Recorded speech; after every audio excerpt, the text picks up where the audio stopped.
오늘 함께 살펴보실 하나님의 말씀은 구약성경 민수기입니다.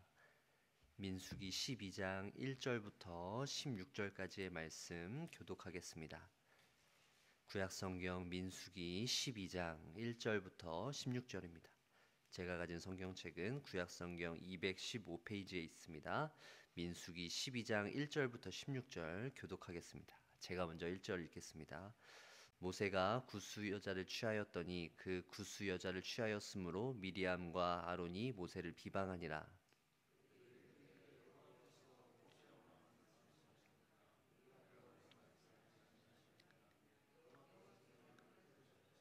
이 사람 모세는 온유함이 지면의 모든 사람보다 더하더라.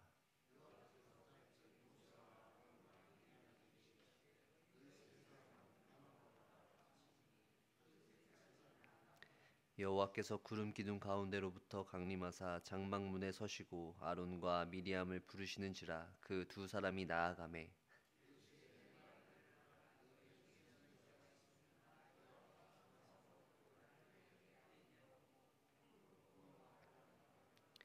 내 종 모세와는 그렇지 아니하니 그는 내 온 집에 충성함이라.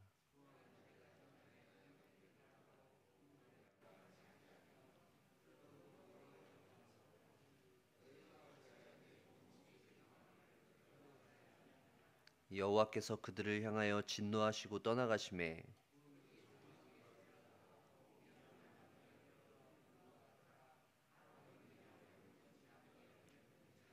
아론이 이에 모세에게 이르되 슬프도다 내 주여, 우리가 어리석은 일을 하여 죄를 지었으나 청하건대 그 벌을 우리에게 돌리지 마소서.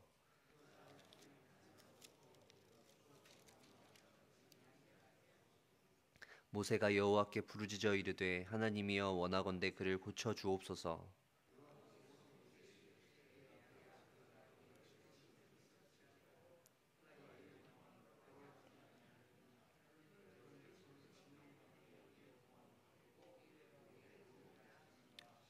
이에 미리암이 진영 밖에 이랫동안 갇혀 있었고 백성은 그를 다시 들어오게 하기까지 행진하지 아니하다가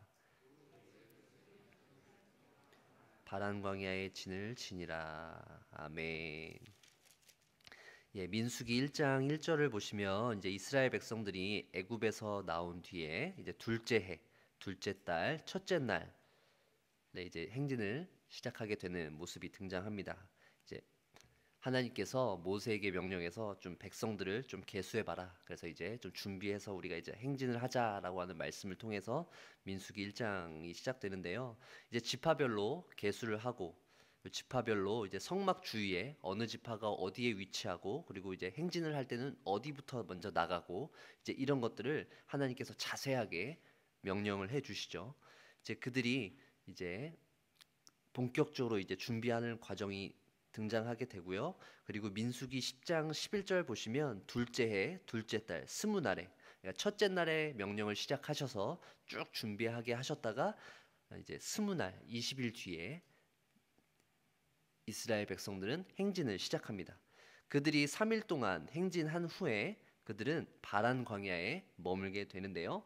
그들은 그곳에 머물자마자 하나님 앞에 불평과 원망을 쏟아놓게 됩니다. 악한 말을 쏟아놓자 하나님께서 그들에게 진노의 불을 내리셨고요. 또 애굽 생활을 그리워하면서 장막문에서 막 울면서 모세에게 고기를 먹게 해달라 막 떼를 쓰는 장면도 등장하고 있어요. 그리고 오늘 우리가 살펴볼 이 본문에서는 이 미리암과 아론이 모세를 비방하는 사건이 등장하고 있습니다. 이스라엘 백성들 가운데 계속해서 이런 불평과 원망의 말이 계속해서 등장하는 것을 볼 수 있는데요. 오늘 본문은 크게 세 가지로 나눠볼 수 있습니다. 먼저 첫 번째는 1절부터 3절인데요. 모세가 구스 여자를 취하였다는 그 구실로 인해서 비방을 받게 되는 내용입니다. 그리고 두 번째는 4절부터 9절인데요. 하나님께서 모세와 아론, 미리암을 부르셔서 말씀하시는 내용이 등장하고요. 세 번째는 10절부터 16절입니다. 미리암에게 나병이 생기고 모세가 그를 향해서 회복하도록 기도를 해줘요. 그리고 미리암이 잠시 격리된 이후에 이스라엘 백성들이 다시 행진을 하게 되는 내용입니다. 자, 4절부터 5절 말씀을 한번 보세요. 여호와께서 갑자기 모세와 아론과 미리암에게 이르시되 너희 세 사람은 회막으로 나아오라 하시니 그 세 사람이 나아가매 여호와께서 구름 기둥 가운데로부터 강림하사 장막문에 서시고 아론과 미리암을 부르시는지라 그 두 사람이 나아가매. 자, 모세를 비방하면서 아론과 미리암이 내세운 사실은 무엇인가요? 바로 모세가 이방 여인이었던 구스 여자를 취했다라는 사실 때문이에요. 물론 이제 모세를 향한 이러한 비방이 전혀 근거 없는 비방은 아니지만 이 모세를 비방하고 있는 이들의 근원적인 이유는 모세 자체가 아니라 하나님을 향한 불평이라는 사실을 저희는 기억해야 합니다. 직접 하나님에게 원망할 수 없으니 하나님께서 세우신 이 지도자 모세에게 비방을 하는 것이죠. 이스라엘 백성들이 하고 있는 이 원망과 불평의 중심에는 누가 있다라는 건가요? 하나님이라는 거예요. 지금 이스라엘 백성들은 하나님의 어떤 신뢰와 보호를 받고 있음에도 불구하고 하나님을 향해서 비방하고 있어요. 더 이상 하나님이 자신들의 삶 가운데 중요한 위치를 차지하지 않고 있다는 것을 드러내는 것입니다. 홍해에서 놀라운 기적을 체험하였어요. 그리고 수많은 위기와 어려움 속에서 그 광야 생활 속에서 하나님께서 그들을 보호해 주셨지만 그들은 그들을 건져내 주신 하나님에 대한 신뢰는 온데간데 없이 현실 가운데 나타난 크고 작은 문제들 때문에 하나님을 붙잡기는커녕 하나님을 계속해서 불평하고 하나님께 원망하고 있는 모습을 보여주고 있는 것이죠. 이스라엘 백성들의 모습은 사실 우리의 모습과 동일하다고 볼 수 있어요. 신앙생활을 하면서 우리가 하나님을 신뢰해야 하지만 저희는 하나님을 신뢰하기보다는 불평하거나 원망하는 말을 쏟아놓을 때가 많이 있다라는 거죠. 하나님을 신뢰한다라는 것은 결코 쉬운 문제가 아닙니다. 하나님을 신뢰하는 것은 자동적으로 신뢰할 수 있는 문제가 아니라는 거예요. 부활하시고 다시 살아나신 예수 그리스도를 믿고 그 예수 그리스도를 신뢰한다 라는 것은 단순히 예수님께서 부활하셨다라고 하는 사실을 믿는 것, 단순히 지적으로 동의하는 것을 넘어서야 하는 것이죠. 삶 속에서 우리가 그리스도를 신뢰한다라는 것은 지적인 동의에서 멈출 수는 없다라는 거예요. 하나님을 신뢰한다는 문제는 간단한 문제가 아니라는 것이죠. 우리의 삶 속에서 우리가 살아가는 그 현장 속에서 하나님을 신뢰하는 모습을 드러낼 수 있어야 하는 거예요. 이해할 수 없는 일들이 계속 우리 앞에 벌어집니다. 그리고 우리의 삶 가운데 어려운 일들이 계속해서 닥쳐올 때에도 우리는 하나님을 신뢰할 수 있어야 하는 것이죠. 하나님께서 우리와 함께 하신다는 사실을 더 확신할 수 있어야 되는 거예요. 하나님께 모든 것을 내어 맡기고 잠잠히 기다리면서 하나님을 신뢰하는 삶을 살고 계신지 여러분들 한번 여러분들의 삶을 돌아보시길 바랍니다. 8절 말씀도 계속해서 한번 볼게요. 그와는 내가 대면하여 명백히 말하고 은밀한 말로 하지 아니하며 그는 또 여호와의 형상을 보거늘 너희가 어찌하여 내 종 모세 비방하기를 두려워하지 아니하느냐. 지금 하나님께서는 모세와 아론, 미리암을 부르셔서 말씀하고 계시죠. 삼자 대면을 시키시는 거예요. 그러면서 이 모세를 지켜 세워주시는 것이죠. 하나님께서는 이 모세와 특별한 관계를 맺고 있다라고 말씀해주고 계신 것이에요. 이스라엘 백성들 가운데 선지자가 있다면 내가 그들에게는 환상과 꿈으로 내 뜻을 알리지만 내 종, 이 모세에게는 그렇게 하지 않는다. 모세에게는 그렇게 은밀하게 말씀하지 않으시고 명백하게 그리고 분명하게 말씀하고 계시다라고 하나님께서는 지금 모세와 또 아론, 미리암에게 말씀하고 계신 것이죠. 하나님께서 모세를 신뢰한다. 모세와 나는 이렇게 아주 돈독한 관계다라는 것을 말씀해주고 계신 것이에요.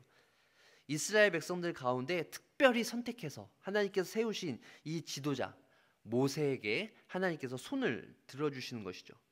자, 그렇다면 저희는 도대체 하나님께서 모세가 과연 어떻게 그렇게 좋은 모습을 가지고 있었길래 훌륭한 성품을 가지고 있었는지 과연 무엇 때문에 모세를 이렇게 신뢰하는 것일까라고 궁금해지게 되는데요. 먼저 모세의 성격은 굉장히 불같았어요. 동족을 괴롭히는 애굽 사람을 쳐 죽이기도 했고요. 그리고 모세는 의심도 많았죠. 하나님의 그 명령, 하나님께서 이스라엘 백성들에게 보내시겠다고 하는 그런 명령을 들었을 때 바로 순종하지 않았어요. 이렇게 할까요? 저렇게 할까요? 라고 하면서 하나님 앞에 주저하는 모습도 많이 보였습니다. 그럼에도 불구하고 하나님께서 이 모세를 지도자로 삼으시고 그를 이렇게 신뢰하시는 이유가 무엇일까요? 저는 그것을 다른 곳에서 찾고 싶진 않고 일단은 하나님께서 이 이스라엘 백성들을 택하신 이유와 동일하다라고 생각되어지는데요. 신명기 7장 6절에서 8절 말씀을 제가 좀 읽어드릴게요. 너는 여호와 내 하나님의 성민이라. 내 하나님 여호와께서 지상 만민 중에서 너를 자기 기업의 백성으로 택하셨나니 여호와께서 너희를 기뻐하시고 너희를 택하심은 너희가 다른 민족보다 수요가 많기 때문이 아니니라. 너희는 오히려 모든 민족 중에 가장 적으니라. 여호와께서 다만 너희를 사랑하심으로 말미암아 또는 너희의 조상들에게 하신 맹세를 지키려 하심으로 말미암아 자기의 권능의 손으로 너희를 인도하여 내시되 너희를 그 종되었던 집에서 애굽 왕 바로의 손에서 속량하셨나니 다만 너희를 사랑하심으로 말미암아 그리고 맹세를 지키려 하심으로 말미암아 그들을 택했다라고 말씀하고 계십니다. 하나님께서는 이스라엘 백성들을 자신의 백성으로 삼으시고 그들에게 은혜와 긍휼을 베풀어 주신 그것은 그들이 잘나서가 아니라 그들이 사랑받을 만해서가 아니라 하나님께서 그들을 사랑하셨고 하나님께서 그들에게 약속을 하셨기 때문에 그들을 사랑하신다는 것이죠. 모세도 마찬가지입니다. 이스라엘 백성들 중에서 모세를 택하신 이유는 모세라는 지도자를 통해서 하나님께서 자신의 뜻을 밝히 알려주시고 또 이스라엘 백성들에게 자신의 뜻을 알리심으로 말미암아 하나님의 사랑을 드러내시기 위함이죠. 하나님께서 모세를 사랑하신 것처럼 이스라엘 백성들도 사랑함에도 불구하고 이스라엘 백성들은 하나님께서 모세만 사랑하신다. 왜 모세에게만 특별히 그렇게 하시냐라고 하면서 모세를 비방했다는 거예요. 그들 가운데 있는 시기와 질투의 모습을 볼 수 있는 것이죠. 하나님께서 우리에게 베풀어 주신 그 사랑을 묵상하면 묵상할수록 우리는 다른 사람을 향해서 시기하고 질투하기보다는 우리 가운데 있는 예수 그리스도의 그 낮아지심의 모습을 발견할 수 있습니다. 그 낮아지신 예수 그리스도를 닮아가려고 하는 마음이 생기게 되는 것이죠. 겸손하게 이 땅 가운데 오셔서 죄인들을 위하여서 죽으시고 또 그들을 불쌍히 여기시며 죄의 영향력에서 벗어나 하나님의 능력으로 살아갈 수 있도록 죄인들을 가르치시고 훈련시키시는 모습을 저희는 볼 수 있습니다. 이스라엘 백성들이 보여주는 원망과 불평의 모습은 하나님의 백성들에게 있어서 가장 피해야 하고 가장 두려워해야 할 모습임을 기억해야 합니다. 하나님의 은혜와 사랑으로 충만해지기 위함은 우리가 불평과 원망을 내려놓고 하나님께서 우리에게 보여주신 그 그리스도의 사랑을 품고 나아가야 한다는 사실을 기억해야 해요. 하나님께서 우리에게 주신 자유와 새로운 생명은 점점 후패해져가는 우리의 이 육신, 겉사람의 모습과는 다르게 속사람에서 더욱더 활발하게 드러난다는 사실을 우리는 알 수 있어요. 육신적으로는 겉사람의 모습으로는 우리가 고통을 피해갈 수 없으나 우리의 마음과 영혼, 우리의 속사람 가운데에는 하나님께서 주시는 기쁨과 소망이 날로 커져갈 수 있다는 것이죠. 하루하루 치열하게 벌어지는 이 영적 전쟁 한복판에서 우리들은 각자의 자리에서 최선을 다하며 살아가야 합니다. 불평과 원망하고 싶은 마음이 불쑥불쑥 찾아올지라도 하나님의 백성들은 하나님을 찬양하고 기도하며 예배의 자리에 머무를 때 모든 시험과 유혹에서 승리할 수 있어요. 사랑하는 정윤의 가족 여러분, 힘들고 어려운 상황 가운데 여러분들이 마주하실지라도 불평과 원망의 말을 쏟아내기보다는 하나님 앞에 하나님을 신뢰하며 하나님을 붙잡으며 하나님만을 바라보며 살아가게 노력하고 당당하게 고백하면서 살아가실 수 있는 저와 여러분들 되시길 주의 이름으로 간절히 축원합니다. 기도하겠습니다.